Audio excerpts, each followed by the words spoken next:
What's up guys, welcome back to another video of me, Sevenfold47, and today my friends, we are back talking about Sker Ritual. Inside of this video we will be covering everything about mod support. Now you're probably thinking, hey, why would we want to be talking about mod support already? Well in fact, I'm not actually sure I want mod support, but it was actually a topic of conversation inside of the Discord server for Sker Ritual. So I thought this would make a good video and a great topic to dive into. For the last 4 days over on my community section, I left a poll for you guys to interact with, where I asked you if, why and when you would like to see mod support in Sker Ritual. The options were I want mod support, exclamation mark, comment if, why and when. Then the next option was I don't think we are ready for that. And then the final option was I just straight up don't want any mods. This poll received 60 votes and it ended ultimately with people asking to not get mod support. But it was a really close one, neck and neck for quite a long time, with most people saying that they wanted no mod support, but a near margin of 43% saying they would like to see mods either now or in the future. Now with this I would have been split, but I didn't actually interact or vote on this poll, but had I had to, I would have definitely voted for no support. But this doesn't mean I don't want to see mods ever in Sker Ritual, and I feel like this is the same feeling for most of the people that voted for no. For me personally, it just comes down to the point, is Sker Ritual ready for mods? And is it the correct time since we've only just got the game fully launched? When we compare this to Call of Duty Black Ops 3 for example, we didn't actually get mods until the end of the DLC season. So it makes you think that maybe, just maybe, that if you were to have mods now, would it then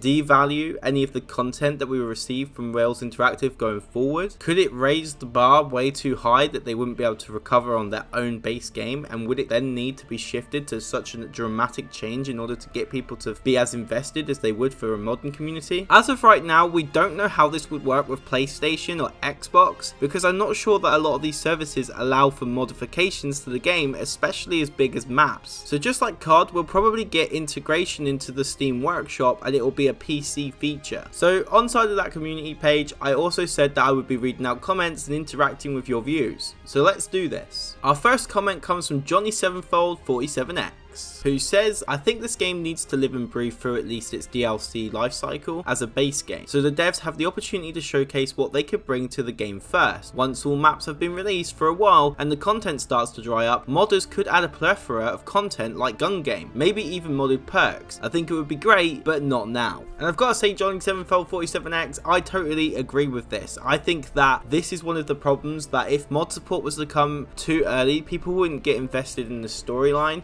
and I think the storyline would probably get pushed out because people would be playing mods. Also, if you thought it was slow already to get into some of these matchmaking sessions, then if you added mods, it would probably just make it even slower and it wouldn't help with the building of the community, as mods can be quite isolating unless you have a group of friends who you play the mods with. And as of right now, building this community is the most crucial part because it's the game's life cycle we're talking about. We're talking about being able to see this game be popular still within the next 2 years and be able to give us a plethora of content of its own outside of modifications by modders. So our next comment actually touches on what I've just mentioned, and it's actually giving you a different view to what I just given. So this particular comment will cover how mod support will probably help keep the game going for years to come. This next comment comes from Boofenschmerz, which says, the game is lacking tremendously in content. I get that it's a group of 4 people, but if those 4 people give us access to the mod tools we need, we can make the content for them for free while they work on improving the maps of their own. The sooner we get mod support and custom tools, the longer lifespan the game will have. And while I don't really agree with this, I do agree that mod support could help the game's lifespan, but I don't think it's going to help the lifespan that we have now. The lifespan now, it really depends on how much support we get from Rails Interactive. However, we know that it's going to be getting a lot of support since we got the roadmap right up until September, I believe, or October. And as Rails Interactive probably knows, since this game's been quite successful on launch and they will want it to continue to be a success, this game needs content, and they already have plans for that content, as we saw from the roadmap. So we're going to be seeing new guns, we're going to be seeing new maps, and we're going to be seeing deeper storyline, along with new types of Easter eggs, new perks. So there's a lot of content in the future to come. But going back to what Jonny Sevenfold said in his comment, I really agree that mod support would probably help when things start to dry up. And as of right now, because the game's only just launched, yes, there's certain places for some players where it's probably dried up a bit, but for the casual player, this game hasn't even come near to being dried up yet. But if you're a veteran player of zombies and wave-based modes where you unlock things and like achievement hunters and stuff like that, you probably have already completed a lot of this game and you are waiting for content to come in the future. So I can understand the hunger for those people who would like to see mods, because yes, the content probably isn't there at the moment. Now I'd say I'm part of that group, but the thing is that although I am part of that and I've completed the majority of the game in places, I would still like to wait before we get mods, because I really want to get invested in the storyline. And as a content creator, I feel that Wales Interactive are going to make some really awesome experiences, and those are going to need to be shared first, and I know that those don't want to be getting flooded out by mod support. So inside of this video, I know I've pretty much put mod tools on the back burner, and I've pretty much shown that in my video. However, in this next section of the video, I'm going to be a little bit friendlier towards mods, as we're going to envision what we could do with them. This section actually comes off of a comment, so let's talk about that comment. So this next comment comes from Virgil. Mods would be a great feature for this game, since when you got everything you can obtain in the game, it becomes stale. But with the goofy mod ideas, we know people could make it, so playing the game is filled with laughter, because you are wondering why the heck you even installed the mod you did. And I totally agree with this one. This is a good comment, and this is a good point of mods. Rather than talking about just adding mods, this one gave us a reason for the mods, like a goofy idea, such as when I've played Black Ops 3 mod tools, I've seen the My Little Pony character mod, or I've seen the Kermit the Frog character mod, or maybe you've gone on and played Pokemon on there because you can play the Pokemon zombie maps where you're shooting freaking Pikachus and other things like that. There is definitely a plethora of content that could go down the avenue of goofy and definitely add a lot of like memorable moments with your friends where you will laugh, and yeah, so there are good things that mods could produce for this game. Our next comment is coming from Itsnotwebby. I would love to have mod support for this game to take some of the load off of the devs. Then I could change the darn stock assets of the monsters coming from Phasmophobia. It's definitely jarring shooting those things after having been running from them for the last 2 years. No knock on the Sker devs meant by this, but they are stock assets after all. But this would really make the game more playable for some of us long-time Phasmo players. So I don't really fully understand this. I didn't even know that they were stock assets. I'm not really sure what they're talking about too much here. But again, it's just somebody that wants to see mod support, so I thought I would definitely include it. I did say I was going to include these comments, and it would have been wrong not to. But I'm just going to say no comment here. I'm absolutely confused. If anyone knows anything, please definitely educate me down below. Coming from MrXboxRedemption, they have said it's a bit too soon to be talking about that already. Let's see how Wales Interactive manage the DLC season throughout the next 4 months or so. If we get to November and the game is starting to grow stale, then I think maybe January would be a good time to announce mod support. On the topic of this comment, I actually kind of agree with this. If the content going forward doesn't really add to the game, then I think that yes, mod support would be good, and I do think that January is a reasonable time to expect it, because then the game would have had a good 8 months to have embraced itself. I would like to see a good year or 2 before we got mod support, but if the game really, like this person's saying, was to just dry up, get a bit stale, then mod support next year in January would definitely be acceptable. Our final comment for today comes from Billy Gregory, who says the game itself is good, it needs to be tweaked a little bit, not necessarily needs to be modded just yet, and I totally agree. The game is on the right roads. Wales Interactive obviously care about Sker Ritual, they care about their community, they've kept us guys updated, they've given us a roadmap of content that's coming in the future, they've kept interactive with their community inside of the Discord, they've given us a place where we can communicate amongst other people who follow Sker Ritual and want Sker Ritual to be successful. So I definitely think that going forward, Wales Interactive know what they're doing, and we will probably get good content. My final topic for today is coming from myself, and this is one of the things that I'm kind of unsure about with mod support. I know that I've seen it in the Discord, and this is originally where I got the idea from, was the fact that people had put in the Discord that they wanted mod support. One of the things that I saw was people wanted to change the character models to Call of Duty characters, and they wanted to change the zombie models to Call of Duty zombies, and they wanted to change all of the HUD to Call of Duty zombies and stuff like that. And then I started thinking, but then if you want to do that, why don't you go and use Black Ops 3 mod tools? They're a lot more advanced at the moment. Or if you want to just make this into Call of Duty zombies, why not go and play Call of Duty zombies? I think it's really important to allow Sker Ritual to be Sker Ritual. While we can look at it and compare it to Call of Duty zombies and other games, we've got to allow Sker Ritual to grow on its own. We can't keep calling it the COD Zombies killer. It's not really going to be a COD Zombies killer. I don't want it to be. I want it to live in harmony alongside Call of Duty zombies, so that, you know, it could be a true competitor, but not something that's supposedly ushered as the Call of Duty killer. I want this game to be successful. Yes, I do. But the one thing I don't want to go around doing is trying to make this game into Call of Duty Zombies. It's meant to be its own unique game with its own unique tone, and if anybody doesn't like that, then go and play Call of Duty Zombies and let Sker Ritual continue to grow on its own and to create its own fan base with its own storyline and its own community. So yeah, seeing custom maps, yeah, that'd be really cool. But seeing maps where it's got the 4 original characters and every single model is now Call of Duty, that just ruins it. That makes it not Sker Ritual anymore. Using mods to add goofy characters that are funny or something interesting, or just adding anything that makes the game goofy, absolutely all for it. Anything that adds accessibility to the game, such as colourful icons, yeah, sure, go for it. Anything that changes any of the icons and maybe the HUD, go for that too. But if you're trying to make it match Call of Duty or some other game, then go play that game. Mods that add new weapons and new game modes, yeah, I'm all for that too. Why not? And it's okay to take inspiration from other games. You can take inspiration from Call of Duty, but porting Call of Duty into Sker Ritual, that's a whole different kettle of fish. So that's my opinion. I'm all for mods as long as the game has the opportunity to shine on its own first. And as some of the amazing people that took part in this poll have said, I agree that if the game becomes stale or dries up in content, then the time is right for mod support. But until then, let's try and enjoy some of the content that we're going to be receiving in the coming months from Wales Interactive. Anyways guys, I've been Silver7, you've been absolutely awesome. Thank you so much for interacting with this poll and giving your thoughts on it, and for those of you who did go ahead and vote anyways, but even if you didn't interact with a comment. That is it for today's video, so if you did enjoy it, then please make sure to smash the like, comment and subscribe, and make sure you have post notifications turned on so you don't miss any of the latest and greatest news coming to Sker Ritual and its community. Anyways guys, I was Silver7, you've been absolutely awesome, and I shall see you guys in my next video.